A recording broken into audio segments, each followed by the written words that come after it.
പാർട്ടിയിലെ പ്രശ്നങ്ങളൊക്കെ മാറ്റിവെച്ച് LDF-നൊപ്പം തുടരാൻ NCP നേതൃയോഗത്തിൽ തീരുമാനമായി. പാർട്ടിക്കുള്ളിലെ പ്രശ്നങ്ങൾ പരിഹരിക്കാൻ മുതിർന്ന നേതാക്കളെയും ചുമതലപ്പെടുത്തി.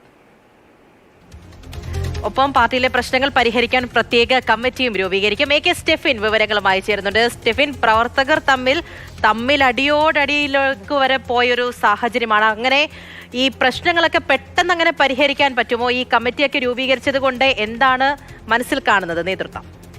പൂജ, നയപരമായ കാര്യങ്ങളിൽ ഒരു പാർട്ടിക്ക് മുന്നണിക്കകത്താണെങ്കിലും മറ്റൊരു പാർട്ടി വിമർശിക്കാനൊക്കെയുള്ള ഒരു സ്വാതന്ത്ര്യമുണ്ട്. അതൊക്കെ നമ്മൾ കാണുന്നതാണ്. പക്ഷേ NCP LDF-നുണ്ടാക്കുന്ന ഒരു ക്ഷീണം, പ്രത്യേകിച്ചും പൂജ നേരത്തെ സൂചിപ്പിച്ചതുപോലെ തന്നെ പല സ്ഥലങ്ങളിലും കയ്യാങ്കളിയിലേക്ക് എത്തുന്നു. ഈ മന്ത്രിമാറ്റം അടക്കമുള്ള വിഷയങ്ങൾ പരസ്യമായ പൊതുസമൂഹത്തിന് മുന്നിലേക്ക് വരുന്നു. അത് LDF-നും NCP-ക്കും ഒരേപോലെ ക്ഷീണമുണ്ടാക്കുന്ന കാര്യങ്ങളൊക്കെയാണ്.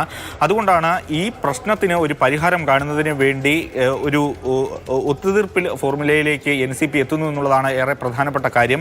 PC ചാക്കോയും അതോടൊപ്പം തന്നെ മന്ത്രിയായിട്ടുള്ള AK ശശീന്ദ്രനും രണ്ട് വിഭാഗത്തിൽ രണ്ട് പക്ഷത്ത് നിൽക്കുന്ന ഒരു സ്ഥിതി ഉണ്ടായിരുന്നു. പക്ഷേ അത് മാറ്റിവെച്ചുകൊണ്ട് LDF-നകത്ത് ശക്തമായി തന്നെ തുടരണം, അല്ലെങ്കിൽ LDF-ന് പുറത്തേക്ക് പോകുന്നു എന്നൊക്കെയുള്ള ഒരു പ്രതീതി, അത്തരത്തിലുള്ള വാർത്തകളൊക്കെ വന്നു കഴിഞ്ഞാൽ അത് മുന്നണിക്കും ക്ഷീണമാണ്. അതുകൊണ്ട് തന്നെ പാർട്ടിക്കും ക്ഷീണമാണ്. ഇനി വരാനിരിക്കുന്ന തെരഞ്ഞെടുപ്പ് വർഷമാണ്. അതുകൊണ്ട് തന്നെ ഒന്നിച്ചു പോകാനുള്ള ഒരു പ്രധാന തീരുമാനത്തിലേക്ക് എത്തുന്നു. അതുകൊണ്ട് തന്നെ ഈ മന്ത്രിമാരും അടക്കമുള്ള വിഷയങ്ങളെല്ലാം തന്നെ മാറ്റിവെച്ചുകൊണ്ട്, ഈ പരസ്യമായ പ്രതികരണങ്ങളൊക്കെ തന്നെ മാറ്റിവെച്ചുകൊണ്ട് മുന്നോട്ട് പോകാനാണ് ഇപ്പോൾ ഈ നേതൃയോഗത്തിൽ. കഴിഞ്ഞ 2 ദിവസം മുമ്പ് ഒരു നേതൃയോഗം ചേർന്നിരുന്നു കൊച്ചിയിൽ. ആ നേതൃയോഗത്തിൽ അങ്ങനെ ഒരു ധാരണയിലേക്ക് എത്തുന്നു.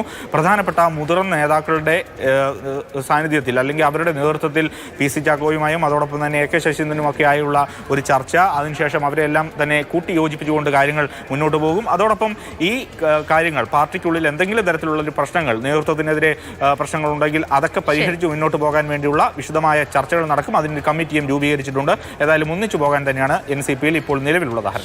ശരി.